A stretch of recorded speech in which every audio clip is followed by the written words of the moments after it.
I'm Elex Michaelson. This week, the issue is the sudden rise of Mayor Pete. We've talked to every candidate. We start with the same question. Why you? There's so many candidates. Yeah, well, I think it's safe to say I'm not like the others. We're at a moment. To some, he's still a kid. But South Bend, Indiana Mayor Pete has quickly secured for himself a place at the grown-ups table. We'll talk to him in an exclusive one-on-one interview. Plus, current frontrunner Joe Biden had a hankering for tacos. Not to mention the Latino vote during his first campaign stop in California this week. Both appearances sending a clear message to Senator Kamala Harris. Her golden state is up for grabs. Our panel talking 2020, taxes, and more. Political consultant Brian Goldsmith, Orange County Register columnist Susan Shelley, and actor-comedian Christopher Titus is here. The Issue Is starts right now.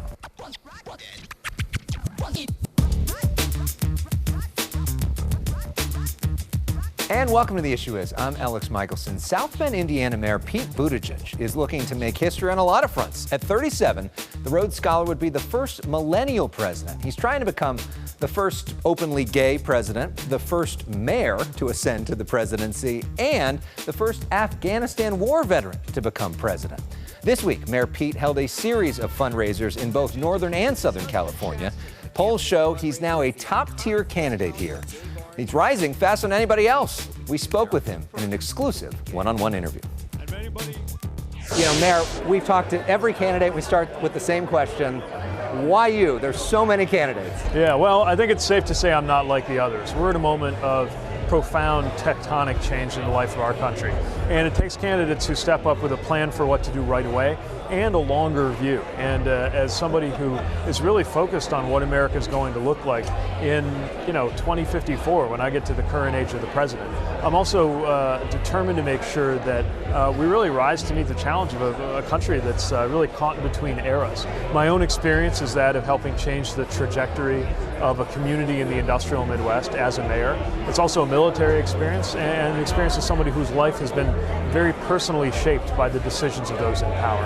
And I want to bring that attitude into the presidential contest and create the space for ideas, not just about democratic policies that all the candidates are talking about, but basic democratic structural reforms that not enough people are talking about. Well, speaking of ideas, though, you have like Jay Inslee we talked to. He's all about climate change. When we talked to President Trump last time around, it was build a wall. Yeah. What is the one policy issue for Mayor Pete? What's the big idea for Mayor Pete? The biggest thing is democracy. We've got to pay attention to the condition of our democracy because it's slipping away. And that goes to everything from making it easier to vote and to register to vote to profound structural reforms like doing away with the Electoral College. That means that voters in California or in Indiana have a hard time seeing our voices matter in the national process. Some of these things can be done on day one, like signing a version of H.R. 1, the anti-corruption, pro-democracy bill that the House recently passed. Some of it will take years in order to deliver, but we have to start right away, and there's no more time to lose. Of course, the Electoral College would need a constitutional amendment, which is a bigger lift. Yeah, well, this is a country that passed a constitutional amendment to eliminate drinking, and then realized that was a dumb idea and changed it back. So when it comes to something as important as securing our democracy, I believe a country that does this from time to time should absolutely be willing to entertain constitutional remedies on everything from the way we choose our president to getting money out of politics, because the Citizens United decision was a disaster for our democracy. And if it can't be overturned without an amendment, it's time to pursue an amendment. We're standing here at the Abbey, which is an iconic gay bar in the middle of West Hollywood. Do you feel extra pressure? Do you feel the burden of this community on your back, the way that they look at you? Well, I'm certainly conscious of the responsibility that comes with the historic nature of this candidacy. At the same time, I'm responsible for being there for everybody. And so not only is it very meaningful to hear from members of the LGBT community what it means to them to have somebody like me running, but I've got to make sure that for anyone who has ever borrowed $1 or needed to see a doctor or wondered if their vote is counting in this country, that I'm there for them, and we're very mindful of that too. You know, the number one competitor right now in California is Joe Biden. He's the number one competitor around the country. Joe Biden has spent years in the Situation Room. He's met with all the world leaders. He's spent decades in the Senate negotiating deals. You haven't done any of that.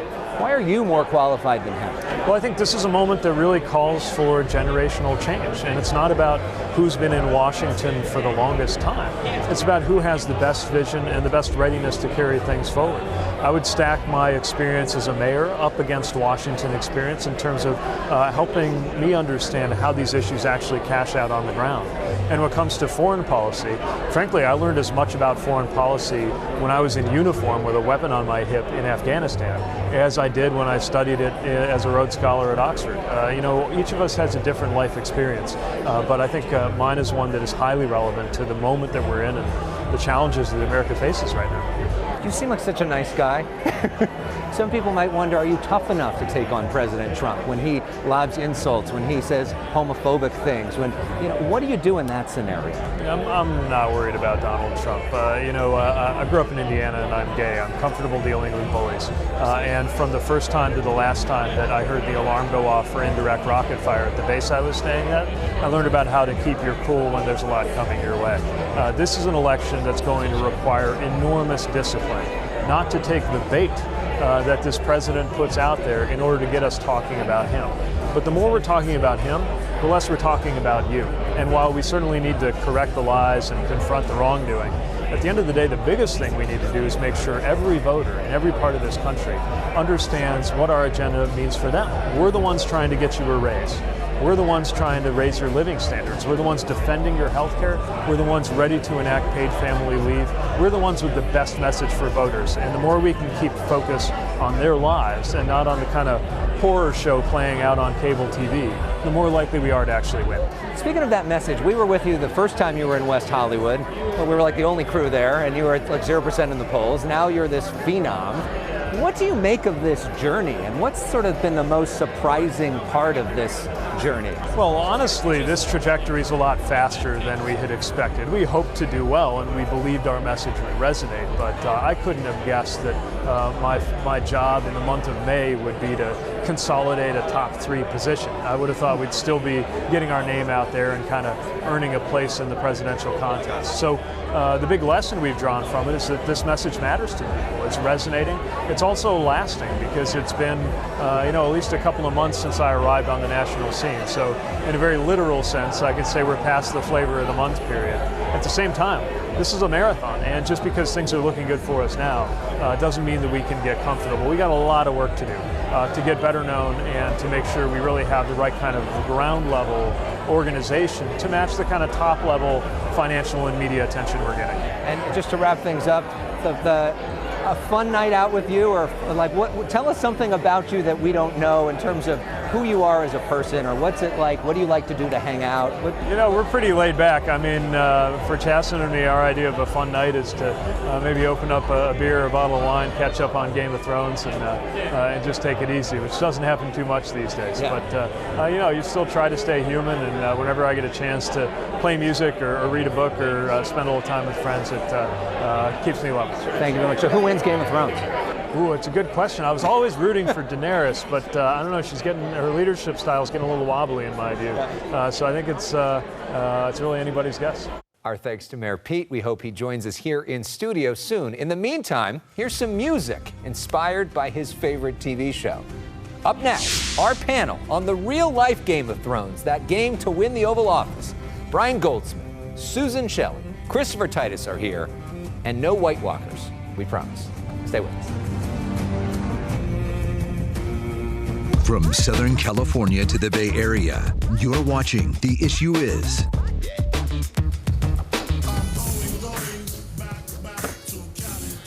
Vice President Joe Biden is back in Cali. The Democratic frontrunner campaigning at King's Tacos in the Pico Union area with LA Mayor Eric Garcetti. 2020, one of the topics for this week's panel. With us this week, Brian Goldsmith. He's a political consultant, a former journalist, and currently a volunteer in Pete Buttigieg's presidential campaign. This week, Brian and his wife, Claire, hosted a fundraiser for Mayor Pete at his home.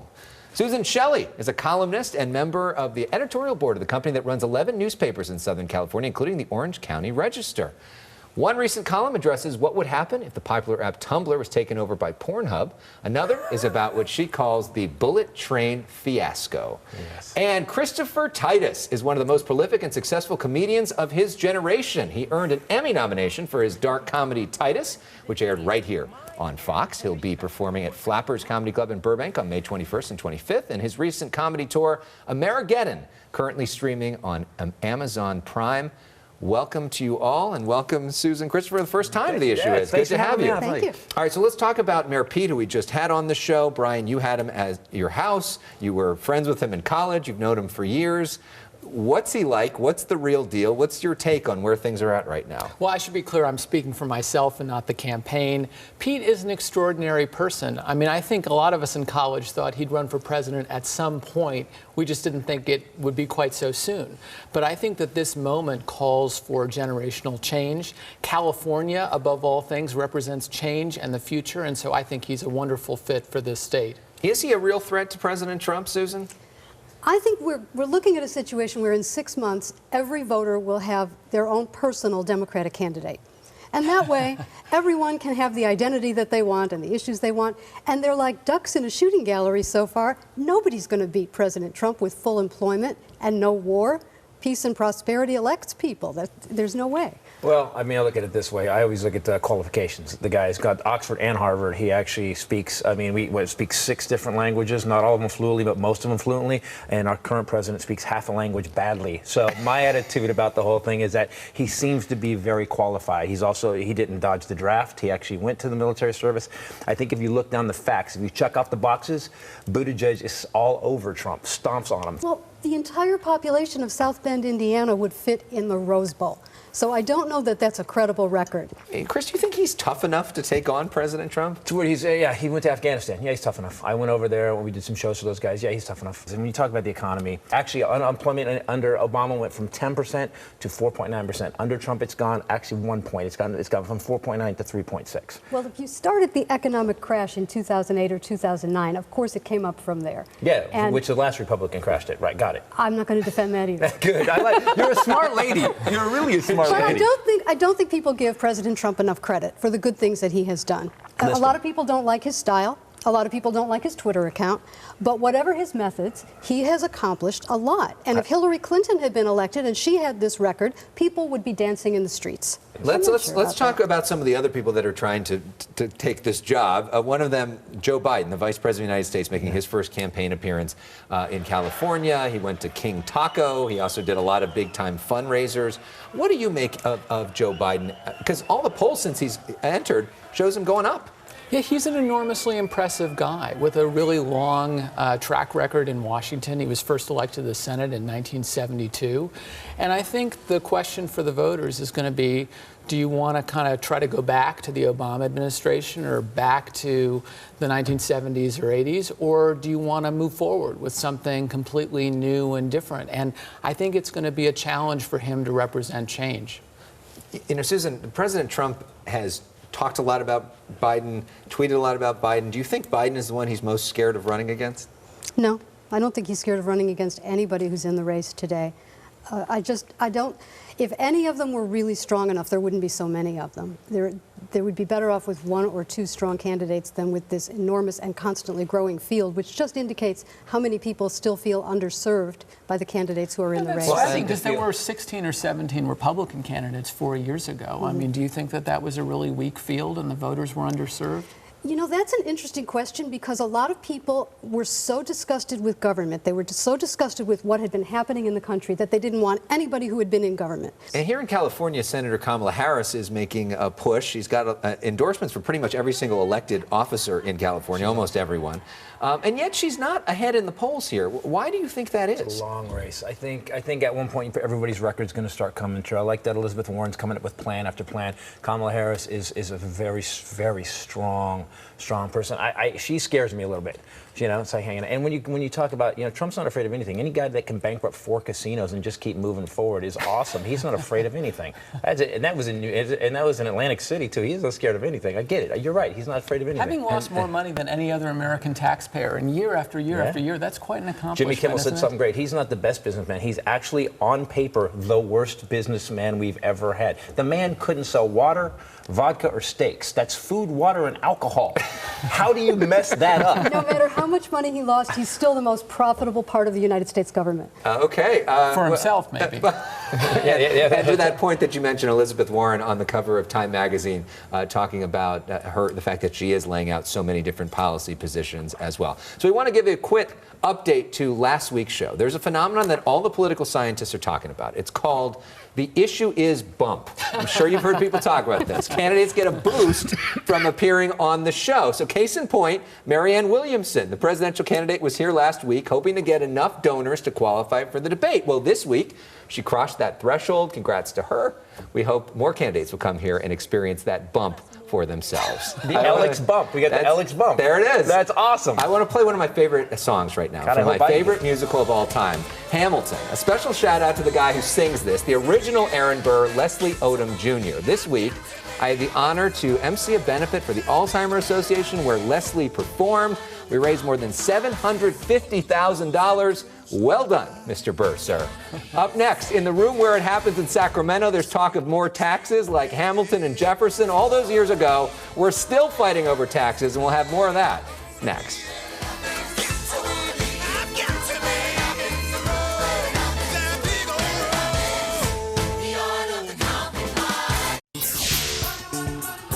For the love of money is right. This week, California Governor Gavin Newsom revising his budget plan. He's expecting a $21.5 billion surplus in California, but he's not planning any more tax cuts. We could see more tax increases.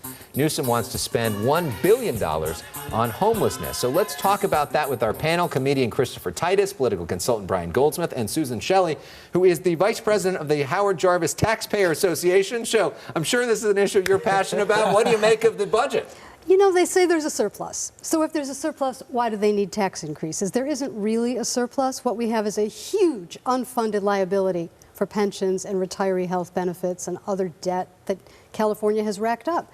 And so all those debts through the years, welcome to the future, we're here, and now we have to pay it. So there isn't enough money for basic services. They're trying to buy votes with new programs because that's what they do, and they're raising taxes. And it's got to stop because California has the highest taxes of any state. So what about this? If we have a $21 billion surplus, how about we just take care of the people that need it? Because, by the way, we're not buying votes from the guy that's living in the cardboard box, are we? Well, Susan is right that we do have a lot of... Yeah. I mean, that guy's not going to put him over the top, I don't think. Doesn't have a Nielsen box either. Exactly, by the way, right? Not watching the news. He doesn't have Fox or CNN. How's he voting? How's he making an informed decision? Susan is right that we have structural debt and pension issues that we have to address in California. I'm disappointed the governor hasn't gone after that more aggressively. What California really needs, in my view, is fundamental tax reform so that when the country catches a cold, California doesn't get typhoid fever, which is sort of where we are right now with our budget. As we go to break, we want to go to Billboard's #1 song for the 5th week in a row, Old Town Road. Reminder that all of our shows are available in podcast form and a whole lot of digital extras. Just search for The Issue Is wherever you stream. Up next, a special Mother's Day treat. Stay with us. Why do people love this song so much? I can't imagine. It sounds like the last 3 #1 songs, but it doesn't. It's just like kind of... Welcome back. We are listening to my mom's favorite song, Ain't No Sunshine by Bill Withers. On this Mother's Day weekend, a huge shout out to my mom, Crystal Michaelson. She's my North Star, always guiding me in everything I do. She's basically a de facto producer of this show. She likes to criticize when it's not good. She bakes cookies and brownies for every guest every week. I mean, they're phenomenal. I love you, Mom. Yeah. All right, now Mother's Day shout-outs. Brian, start with you. I don't have copy in the prompter for my mom. Yeah, right, you read that. I love her very much. I'm enormously proud of her. She's made a huge difference in the lives of foster kids and her own kids.